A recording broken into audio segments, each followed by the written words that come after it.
how you doing? I hope you're well. I'm Deanna and welcome to my channel.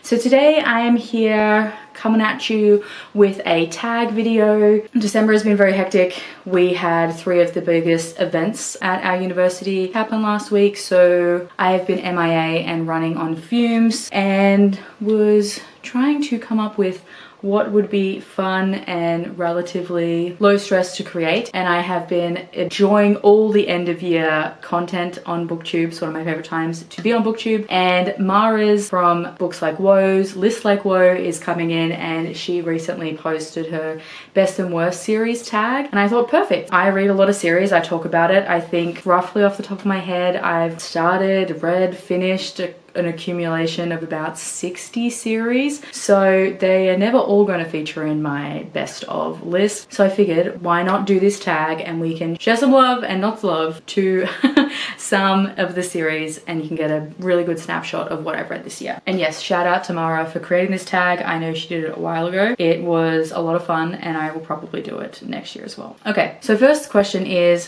what is the best series that you caught up with this year that is still a work in progress? So a series that you've caught up and there's more books we're expecting. I've read a lot of books, so I'm going to cheat for most of these and give you 2 answers. First one is probably a surprise to no one, but it is Testania Odette's Fae Flings and Corset String series. This series has just been an absolute joy. It is Regency Bridgerton with Fae, and I completely love it. This first book, A Rivalry of Hearts, follows Edwina and William, who are rival writers on a book tour trying to get a publishing deal from a publisher in Fairvale, which is the Fae island that this series is set in, and they end up getting into a drunken bet about whoever can woo and seduce and get more bedmates on tour will then secretly win the book tour.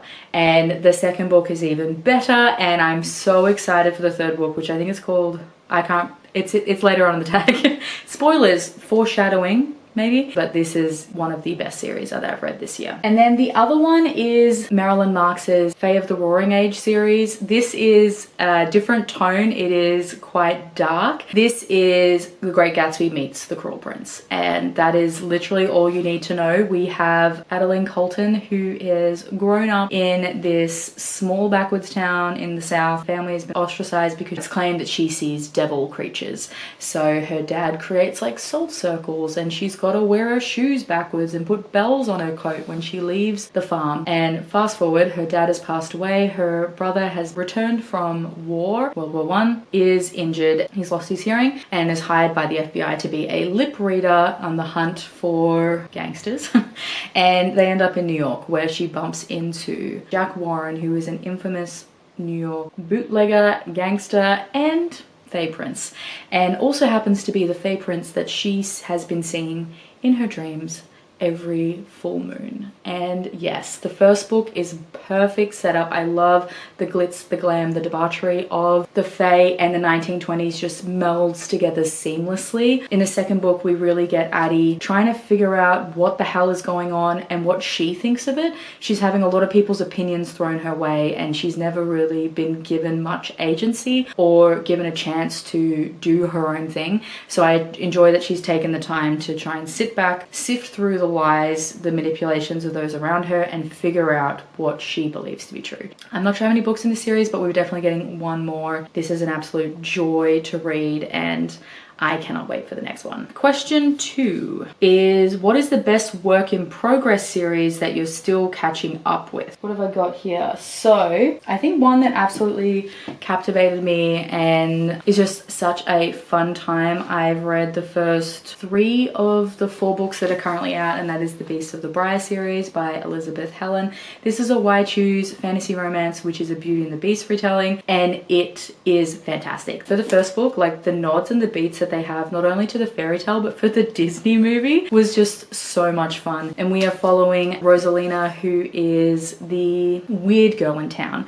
You know, her dad is obsessed with fairies and believes that his wife was taken by fairies, and uses all their funds to go hunt any trace of the Fae. So she's kind of pitied on in this town, and in fact has quite an abusive and toxic relationship with the Gaston type character. And anyway, she falls through a rose bush to get to the, I think it's called the Enchanted Vale. Yes, the Enchanted Vale, where she comes across 4 Fae princes. They have locked her father up for taking a rose, and she takes her father's place as their prisoner and is going to help them break the curse. These Fae princes are currently the rulers of the Enchanted Vale while their queen has gone missing many centuries ago. And we have Kaldarian, the Winter Prince, we have Ezrin, the Spring Prince, there is Farron, the Autumn Prince, and Dayton, the Summer Prince. And yeah, where we are now is vastly different from where we started, but this has just been a fun,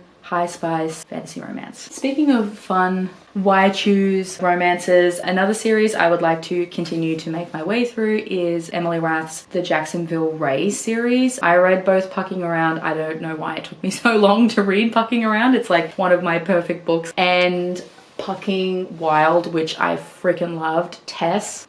I want to grow up to be Tess, you know, without the horrible marriage, but completely love this. This found family in this hockey club I'm addicted to, and the third book, Pucking Sweet, is an MMF romance, which has been hinted about. And the thing I love about these books in this series is that they all kind of center the same timeline. There's obviously starts and ends a bit differently, but we are kind of centered around the Jacksonville Rays inaugural season into the NHL, and it's just fun time. Yes, these are big books. It's completely worth it. The amount of character development and relationship development that Emily Rath has been able to squeeze in here alongside just like some excellent spicy times is wonderful, and very excited for what's going to happen with Poppy, because what we've seen so far, it's a whole lot of I need to know. I need to know. The next question is, what is your favorite first book in a series this year? Yep, we're going with 2. First one being a book that I read quite early on this year, which is A Wolf in the Garden by Allegra Hall. This book in this entire world has absolutely captivated my heart. I'm obsessed with this paranormal world that Allegra has created. We have a small town second chance romance set in New Zealand. Like, need I say more? I shouldn't have to. That's what hooked me, but I'm going to tell you more. So this follows Ali, who is a landscaper and a garden designer. She lives in New Zealand. She is half Maori, and I just love the way that Allegra has been able to weave the culture of the Maori people and the language into this. It's so seamless. It is just effortless, and it's a joy to discover more about this culture. And then we have this big event called the Unveiling. So the supernaturals of the world had decided to lift the veil that hid them from humans. So that's a big thing, you know. We've now got dragons floating around, we've got shifters, we've got werewolves, vampires, gargoyles, orcs, witches, you name it. That's pretty scary for people who knew who they were. However, it is even more terrifying for people like Ellie, who once the veil was lifted, all of a sudden realized that they were something other. She wakes up with pointed ears and has no idea what's going on. She has been trying to hide this, mostly because she was terrified of the outbreak of the prejudice that happened towards the supernatural, but now it's been too long that she's too scared to say anything, because those people who love her will question why she waited this long. And then we have Van, who is a werewolf and a wolf shifter, and it is her childhood sweetheart, and they had a very hot, heavy, romantic summer many moons ago when they were teenagers, and it is years later, and he is ready to claim Ellie as his mate, and it is just fantastic. I completely love this world. I'm in awe of Allegra Hall's brain, and I cannot wait for more in this series. And then the next book is a newer read of mine, and that is Killer of Mine by Alexis Grace. And one thing you should know about me is that I am fully obsessed with Criminal Minds. It is my comfort show. I watch that on loop, and when I get to a season I don't particularly like, I head back to a favorite season, or sometimes I just miss Gideon and I head back to season 1. So this book gives me all the Criminal Minds vibes, and I am obsessed. So we are following Freya, who is a detective.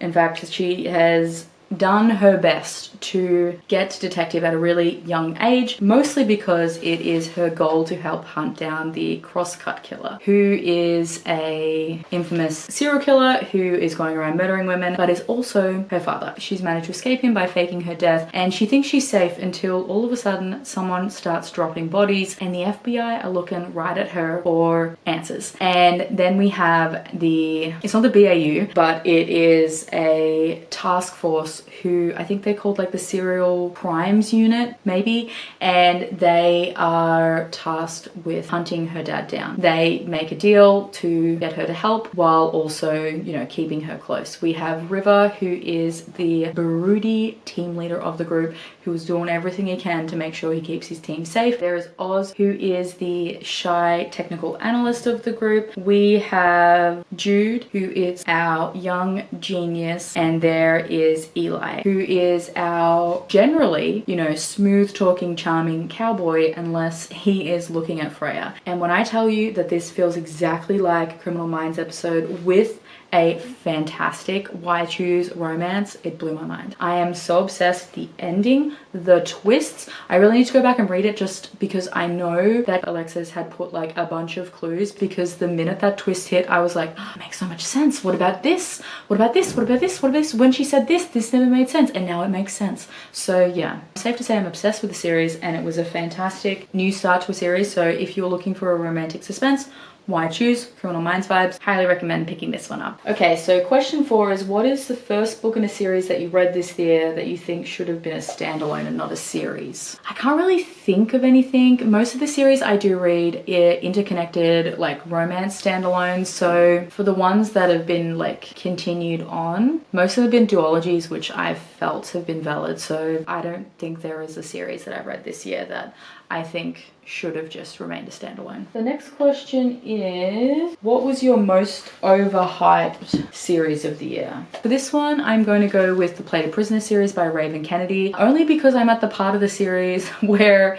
it's still a bit slow and it really hasn't like kicked off. So this is a fantasy romance, a dark fantasy romance, which is a King Midas retelling. And the first book, we're really following Oren, who is a gilded prisoner. She is supposed to be the embodiment of Midas's power. She is completely gold from the top of her head to the tips of her toenails, barring her like teeth and eyes, the whites of her eyes. And she is kept in her castle in a gilded cage. Now, the cage does run like the length of the top floor of the castle, but it's still a cage. And Oren at the start is not doing so well. She is an alcoholic and hates her life, which, you know, I probably would too if I was locked in a cage. And then Midas has offered his patronage to a neighboring kingdom who is, king died young unexpectedly, and they've got a boy king to raise, so he's going to step in as regent, and has decided he's going to pack up his most important objects, including this woman. And along the way, she gets taken by pirates and the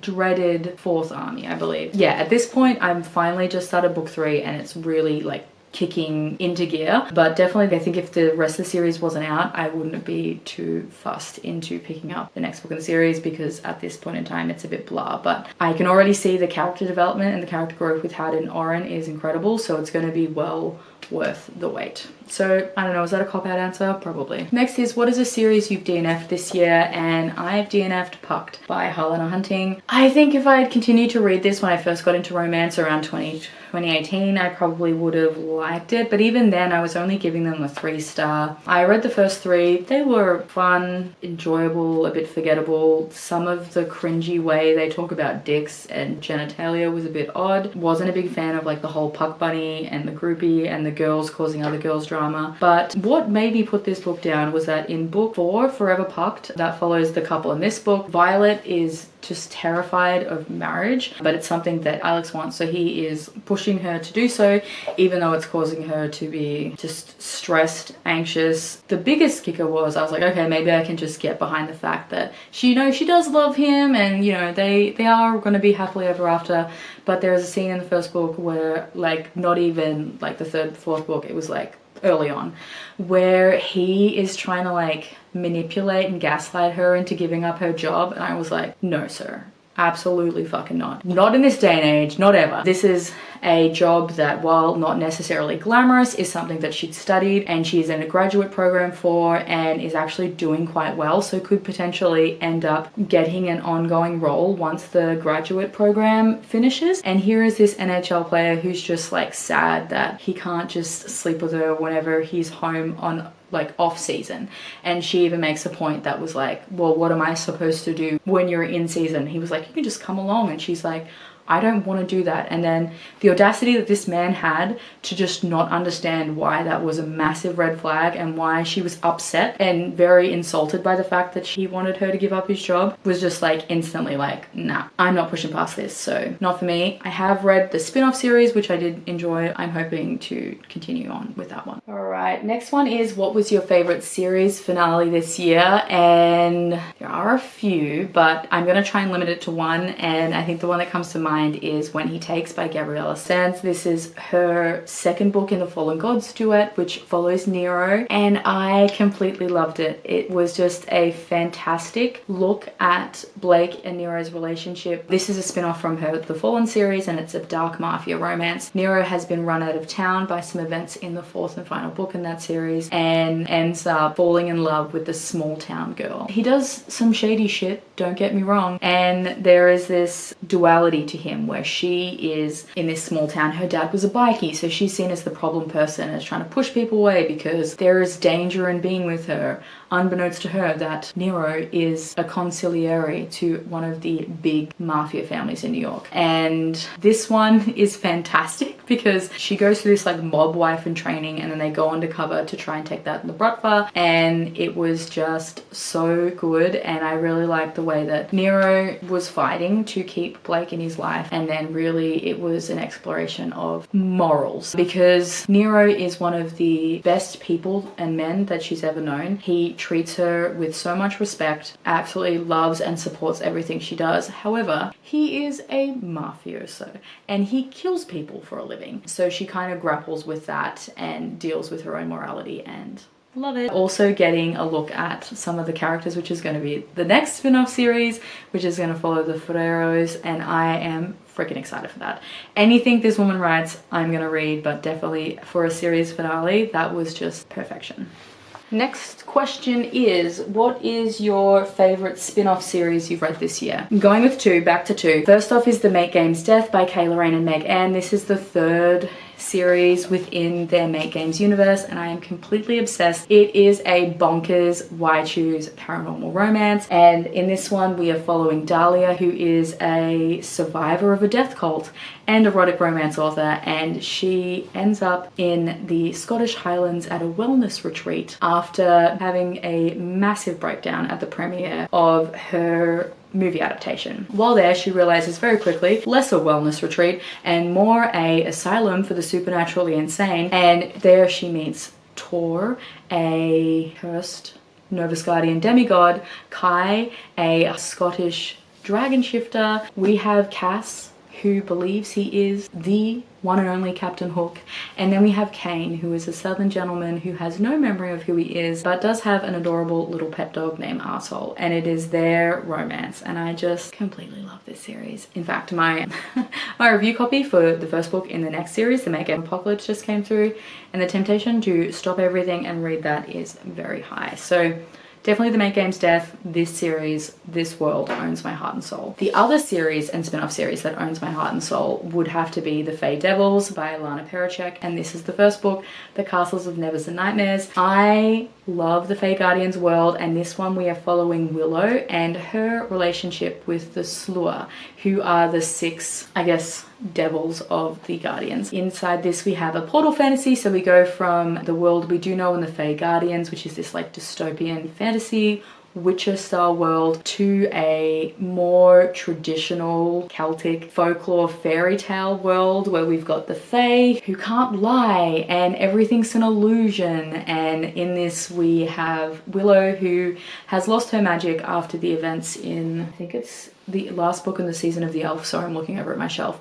and she believes the Slua have abandoned her and that they are the reason she's lost their magic. So she is come there to kill them, essentially. She wants her revenge. However, the Slua aren't the men or beasts that she remembers them to be, they have fed into this fae world. They have been chained to the Queen Tatiana, the fairy queen, who is currently in endless slumber to save the Court of Dreams from the nightmares, and the only one of the slew who remembers her is Fox, and he is doing everything he can to make sure that his brothers survive and also calm and endear Willow to them, and it was just so fantastic. I love everything about this book. The second book is just as good, and I am really hoping that we are getting 6 books in this series, because where we left off in the Trials of Dusk and Dreams, I need answers. All right, next question is, what is your most anticipated next book in a series that you've read this year that will come out next year? So what series, sequels am I looking forward to that are coming out next year?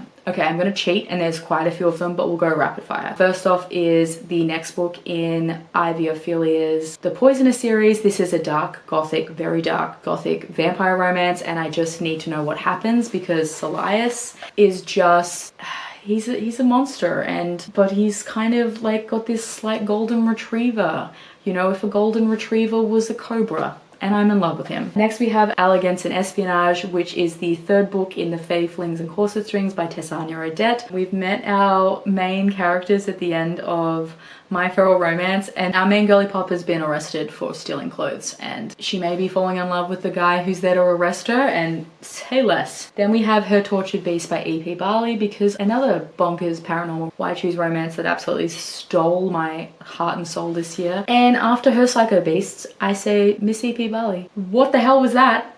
I need answers. What do you mean? What do you mean? Then we have The Empress of Everything by Marilyn Marks. I need to know what's going to happen with Jack and Addie. I need to be back in this, you know, 1920s Prohibition world, and I just need more. Then we have The Ballad of Fallen Dragons by Sarah A. Parker, which is the next book in her Moonfall series. I loved that world. I loved Sarah Parker's writing, and again, I just need to know what's going to happen. We have then the next book in the Fae and Alchemy series by Callie Hart, so this will be the follow-up to Quicksilver, because what? The audacity for that book to end on that line and just have no more pages was rude, and I really need to know what's going to happen to our girl Solaris and Kingfisher. I am a Nalini stan through and through, so I'm always anticipating the next book in the Psy Changing series, which is going to be Entombment Skies, and all I know is that we're following our falcons, and I think this is the first time we've had the birds, and we should be in the realm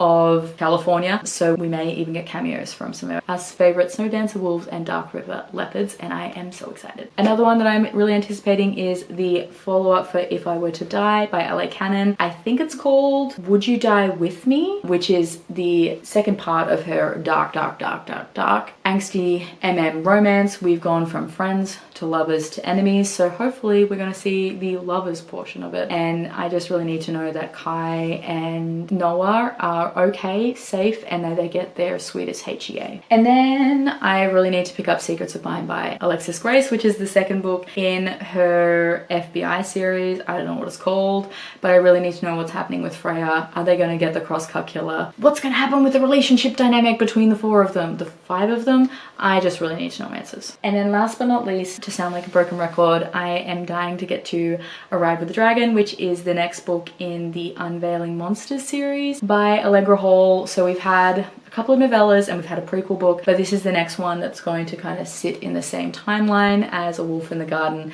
and we have a dragon shifter, and I believe it's between Van's like assistant who runs the winery and one of the contractors who've been hired to make the winery beautiful. Next question is, what is your most anticipated series to catch up with in the next year based on what you've read this year? So looking at what I've read this year, I have really been ruled by kind of 2 camps. One which was a bit more prevalent, which was my fantasy romance, and then the other was Amigaverse.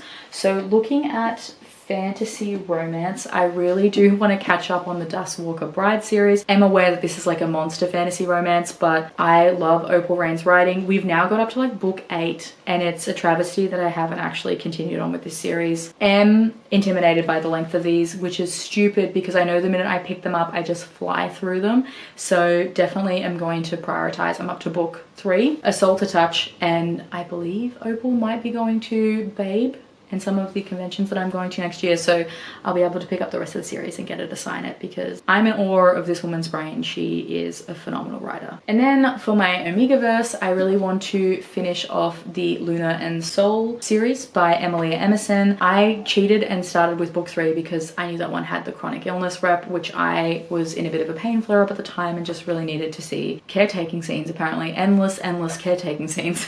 So this one is the start of the series, and it'll give us a bit more of a look at what the world was like before it was quite dangerous for Omegas, and we'll get to see this kind of rebellion take place. And I couldn't pass up these beautiful additions. I love Emily Emerson's writing style. I think she does a fantastic Omegaverse, so really want to prioritize getting to the rest of the series. Okay, next question is, what was your favorite series that you finished this year? Now, despite me reading a lot of series books, like I'm talking like 89% of my reading was series, I didn't finish all that many. There's not a lot to choose from, but there are still some absolute stunners in there. So first, I'm going to say the Peaches and Honey duet by R. Rita, which is a beautiful, lyrical, slow burn fantasy historical romance, and I completely love this. If you love The Invisible Life of Addie LaRue and looking for something with that similar vein of like meddling gods, you know, traveling through time, immortality, this is really the book for you. In this, we are following Anna, who is alive and well in the 1200s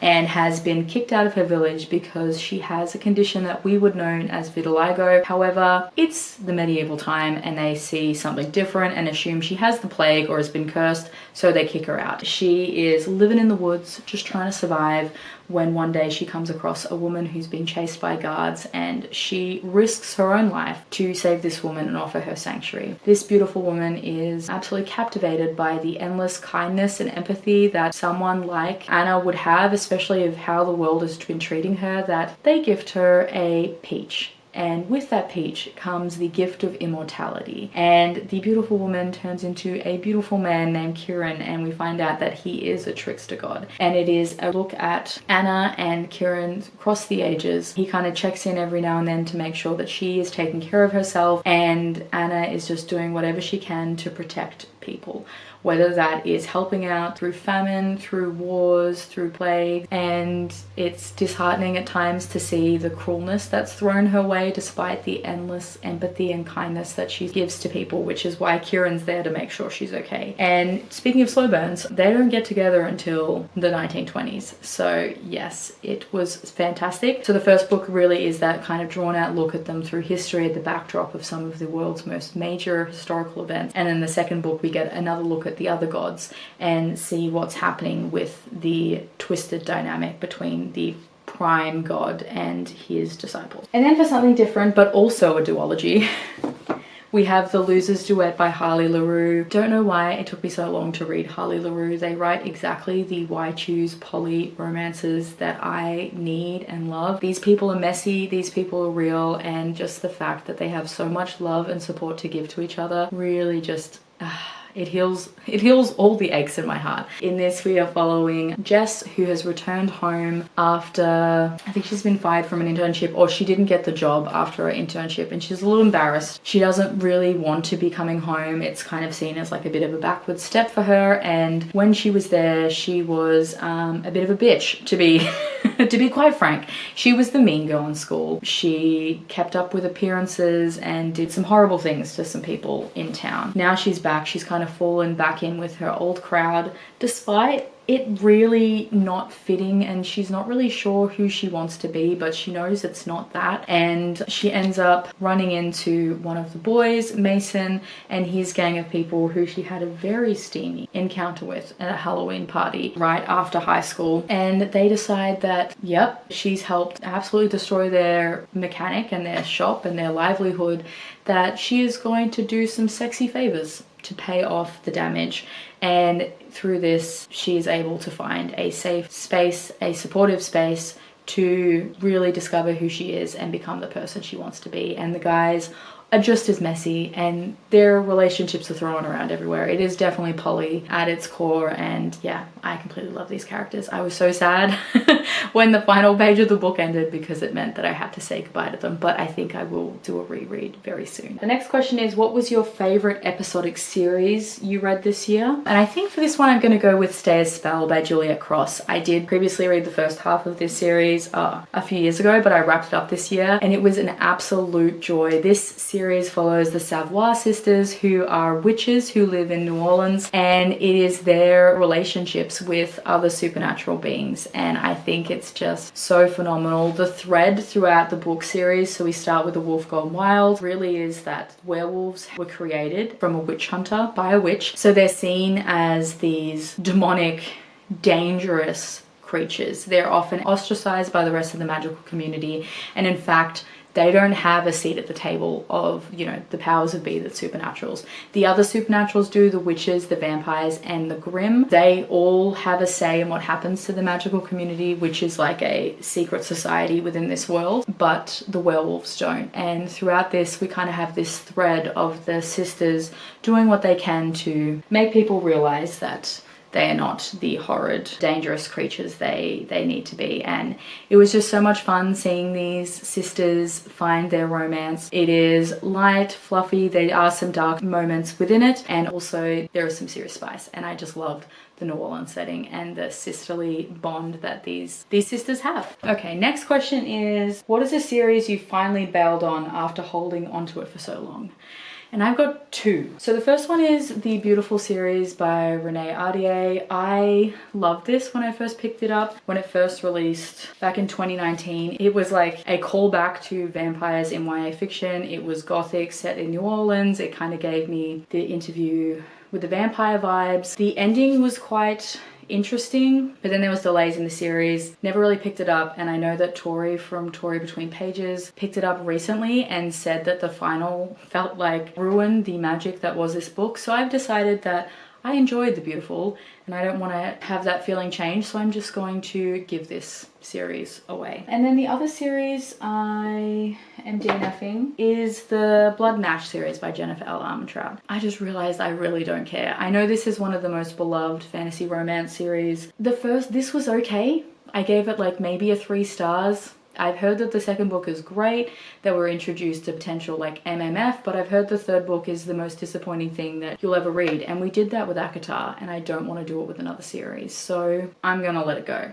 If for whatever reason the powers that be enchant me to pick it up, I think it's on Everend, so I'll just read the audiobook. What is a series you were most surprised that you liked this year? Now this is not in a bad way at all. I just wasn't expecting for me to be completely obsessed and enchanted with the Nevermore Bookshop Mysteries series by Stephanie Holmes. I'm not normally one for mysteries or cozy mysteries. Like, I don't mind a romantic suspense, but that's kind of a secondary plot. But this series just completely captivated me to the fact that I just completely abandoned my October TBR and read like 4 of them back to back. This is following Mina, who is returned back home after her internship ends, and her friend is the one who gets the ongoing job with the fashion designer, and she has found out that she is losing her sight, that realistically within the next 5 years she will not be able to see. So she ends up back home in some small village in England and is a bit disenchanted and doesn't really know what she wants to do, and decides to get a job at the used bookstore in town, which was her safe haven growing up. It's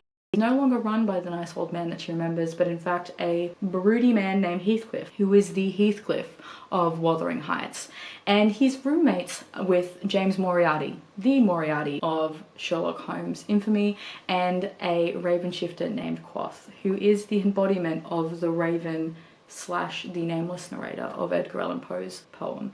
And it is just so much fun. So we have this through line of Mina really struggling with her diagnosis and not sure what life's gonna look like once she loses her vision, and we just have these like fun campy murder mysteries because, you know, is it an English village without someone dying every 5 seconds? Apparently not. I am very much going to read the little Christmas novella over the next couple of days, and am very excited to finish the rest of this 10-book series next year. And to sound like a broken record, Stephanie Holmes will be going to Babe next year, so I will be putting on a very big pre-order and making her sign all my new books. Anyway, that is all from this tag, so thank you once again to Mara for creating this. This has been a lot of fun to go through and talk about some of the books and series that I've read this year. Please let me know if you've read any of these books or what your favorite or worst series of the year was, or you can give me the melty face emoji. This emoji has been brought to you by my sister Siobhan. Linked in the description box below will be the questions, along with all the books and reviews to any of these if I have them. I will also leave links to my social media channels down below if you'd like to talk to me or follow me on any other corner of the internet. Anyway, that's all for me today, guys. I hope you're doing all kinds of well, and I will speak to you soon. See ya!